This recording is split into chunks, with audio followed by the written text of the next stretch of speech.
අරහතුන් වහන්සේ මේ හීනයක් පේන්නේ කොහොමද?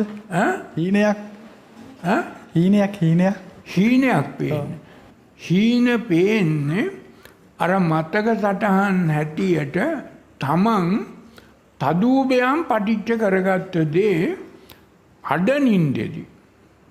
දැඩි නින්දෙදි හීන පේන්නේ නැහැ කිසිම කෙනෙකුට. හීන පේන්නේ කොයි වෙලාවේද? අඩ නින්දෙදි. අඩ නින්දෙදි අර විඥාණය කෑම හොයනවා. ආහාර හොයනවා. දැන් විඥාණය හොඳටම කෑම හොයාගන්න පුළුවන් වෙලාව තමයි අඩ නින්ද. එක පාට හීනයක් ගෙනල්ලා අර තදූපයන් පටවෙච්ච මතක සටහන ගෙනල්ලා හීනෙන් ඒක මතු කරනවා.